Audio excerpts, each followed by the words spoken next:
Hello students, welcome to TSN Education channel. This is the first video of class 7 chapter 2 New Kings and Kingdoms नए राजा और राज्य। First video.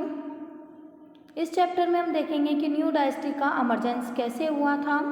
Many new dynasties emerge after the 7th century. 7th century में many new dynasties जो थी राजवंश उभर कर सामने आए थे। Map 1 shows the major ruling dynasty in different parts of the subcontinent between the 7th and 12th century।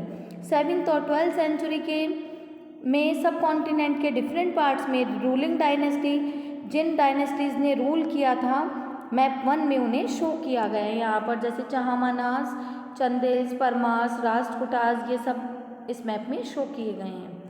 The emergence of new dynasties. By the 7th century, there were big landlords or warrior chiefs in different regions of the subcontinent. Emergence of new dynasties. 7th century में big landlords बड़े ज़मीन के मालिक, warrior chief प्रमुख योद्धा जो कि different regions के थे इस subcontinent में आए थे। Existing kings often acknowledged them as their subordinate और सामंत। Kings उन्हें अपने subordinate या सामंत के रूप में मान्यता देते थे। They were expected to bring gift for their kings or overlords, be present at their courts and provide them with military support। उनसे एक्सपेक्ट किया जाता था, उनसे आशा की जाती थी कि वे अपने किंग, अपने ओवरलॉर्ड के लिए गिफ्ट लेकर आएंगे, उनके कोर्ट में प्रेजेंट रहेंगे और उन्हें मिलिट्री सपोर्ट प्रोवाइड कराएंगे। As Samant gained power and wealth, they declared themselves to be Mahasamant, Mahamandleshwar, the great lord of a circle or region, and so on. Sometimes they asserted their independence from their overlords। जैसे ही सामंत को power और wealth, शक्ति और समृद्धि मिलती थी, वे अपने आप को महासामंत, महामंडलेश्वर, पूरे मंडल का स्वामी डिक्लेयर कर देते थे। कई बार वे अपने ओवरलॉर्ड से इंडिपेंडेंट होने का भी दावा करते थे। One such instance was that of the Rashtrakutas in the Deccan। Initially, they were subordinate to the Chalukya of Karnataka in the mid-8th century। Datidurg, a Rashtrakuta chief, overthrew his Chalukya overlord and performed a ritual called Hiranyagarbh, literally the golden worm। इसी तरह का एक example Deccan में राष्ट्रकूट्स का है। वे पहले कर्नाटका के Chalukya subordinate के अधीन थे।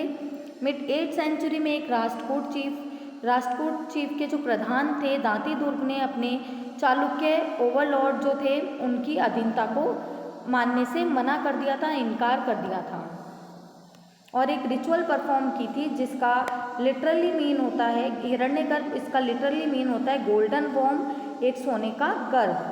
When this ritual was performed with the help of Brahmins, it was thought to lead to the rebirth of the sacrificer as Kshatriya, even he was not one by birth। इसका literally mean होता है golden warm, सोने का गर्भ। जब Brahmins के द्वारा इस रिचुअल्स को परफॉर्म किया जाता था, ऐसा माना जाता था कि इस रिचुअल को परफॉर्म करने वाले को रीबर्थ के सर्कल से मुक्ति मिल जाएगी और अगर कोई पर्सन क्षत्रिय कास्ट के नहीं हैं और अगर वे इस रिचुअल को परफॉर्म करते हैं तो वे क्षत्रिय कास्ट में माने जाते हैं। In other cases, men from enterprising families use their military skills to carve out kingdoms। For instance, the Kadam, Mayur Sharman and Gujar Pratiyar Harichandra were Brahmins who gave up their traditional professions and took to arms, successfully establishing kingdoms in Karnataka and Rajasthan respectively। Other case में man अपने राजाशाही या kingdom को जो बदलने के लिए military skills को use करते थे। कुछ एक एग्जाम्पल हैं कदम, मयूर शर्मन, गुजर प्रतिहार, हरिश्चंद्र ब्राह्मण थे जिन्होंने अपने ट्रेडिशनल जो उनका प्रोफेशन था, परंपरागत जो भी उनका प्रोफेशन था वे उसे छोड़कर उन्होंने आर्मी को ज्वाइन किया था और कर्नाटका और राजस्थान में अपने किंगडम इस्टेब्लिश किए थे। Administration in the kingdoms. Many of these new kings adopted high-sounding titles such as Maharaja Adhiraj, Great King, Overlord of Kings, Tribhuvan Chakravarti, Lord of the Three Worlds, and so on.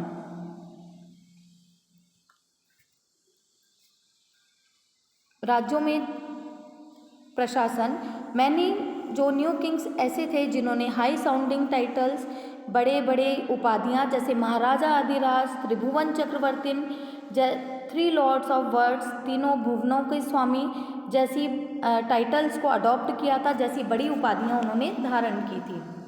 However, in spite of such claims, they often shared power with their Samans as well as with association of peasant traders and Brahmins. इस तरह के claims के बाद भी वे सामंत और peasants के जो association थे, जो ग्रुप्स थे, ट्रेडर्स थे, व्यापारी लोग जो थे, ब्राह्मण्स के साथ अपनी पावर्स को शेयर करते थे. इतने टाइटल्स होने के बाद भी वे अपनी पावर्स को इन सब के साथ शेयर करते थे. In each of these state resources were obtain from the producers, that is peasants, cattle keepers, artisans who were often persuaded or compelled to surrender part of what they produced. Sometimes these were claimed as rent due to a lord who asserted that he owned the land. Revenue was also collected from traders. इन सभी states में producers जैसे कि जो भी किसान होते थे, पशुपालक जो थे, आर्टिस्ट, रिसोर्स, इनसे इस जो रिसोर्स है, इस स्रोत को कलेक्ट किया जाता था कि अपने प्रोड्यूस होने वाले थिंग्स का एक पार्ट छोड़ने पर इन्हें फोर्स किया जाता था, इन्हें मजबूर किया जाता था. कभी प्रोड्यूस के एक पार्ट को टैक्स की तरह भी कलेक्ट किया जाता था, क्योंकि कलेक्ट करने वाला लैंडलॉर्ड्स, ज़मीन का मालिक होता था. ट्रेडर्स, व्यापारियों से भी टैक्स को कलेक्ट किया जाता था. 400 taxes. The inscriptions of the Chols who ruled in Tamil Nadu refer to more than 400 terms for different kinds of taxes. 400 जो टाइप्स के टैक्सेस के बारे में यहाँ पर बताया गया है. तमिलनाडु में रूल करने वाले चोल डायनेस्टी की एक इंस्क्रिप्शन में डिफरेंट टैक्सेस के लिए 400 से ज़्यादा वर्ड मिले हैं. सबसे ज़्यादा जो वर्ड यूज़ किया गया है वह है vetti. The most frequently mention tax is vetti, taken not in cash but in form of force labour, and kadamai for land revenue. There were also taxes on thatching the house, the use of a ladder to climb palm trees, a cess on succession to family property etcetera. 400 से ज़्यादा taxes के words मिले हैं. सबसे ज़्यादा use किया जाने वाला जो वर्ड है टैक्स के लिए वह वैटी था, जो कि नकद के रूप में कैश की तरह नहीं लिया जाता था. लेबर वर्क करने के लिए जो लोग थे उन्हें फोर्स किया जाता था. कदमई और रेवेन्यू जैसे टैक्स भी, जो रेवेन्यू टैक्स लिए जाते थे. There were also taxes on thatching the house, मकान की जो हाउस की छत डालने के लिए टैक्स लगता था. The use of ladder to climb palm trees पर चढ़ने के लिए जो लैडर यूज़ की जाती थी उसके लिए टैक्स होता था. सक्सेशन टू फैमिली प्रॉपर्टी, और फैमिली प्रॉपर्टी में को सक्सेशन उत्तराधिकार हासिल करने पर भी टैक्स कलेक्ट किए जाते थे. Are any such taxes collect today, क्या आज भी इस तरह के टैक्सेस को कलेक्ट किया जाता है? These resources were used to finance the king's establishment as well as for the construction of temples and forts. They were also used to fight wars, which were in turn expected to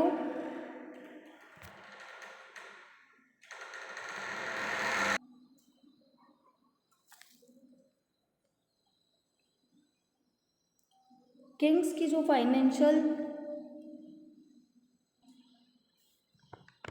Kings के finance को establish करने के लिए, अर्थव्यवस्था को बढ़ाने के लिए, टेम्पल्स और फोर्ट्स हैं, मंदिर और दुर्ग बनवाने के लिए, कंस्ट्रक्ट करवाने के लिए इन रिसोर्सेज को यूज़ किया जाता था. They were also used to fight wars, which were in turn expected to lead to the acquisition of wealth in the form of plunder and access to land as well as trade routes. इसके अलावा Wars में भी इन sources को use किया जाता था। उन Wars में जहाँ प्लंडर लूट की तरह वेल्थ मिलती थी, बहुत ज़्यादा धन मिलता था और लैंड और ट्रेड रूट्स की पॉसिबिलिटी बढ़ती थी, उनके लिए भी इन सोर्सेज को यूज़ किया जाता था। The functionary for collecting revenue were generally recruited from influential families and positions were often hereditary. This was true about the armies as well. In many cases, close relatives of the king held these positions. जो revenue collect किए जाते थे वह influential family के members ही करते थे और ये पोजीशन हेरिडाइटरी थी, वंशानुगत भी थी। आर्मी में भी ऐसा किया जाता था। कई केसेस में किंग्स के जो क्लोज रिलेटिव होते थे उन्हें ही ये पोजीशन दी जाती थी। आगे प्रशस्ति एंड लैंड ग्रांट्स, ये इस टॉपिक से हम नेक्स्ट वीडियो में कंटिन्यू करेंगे।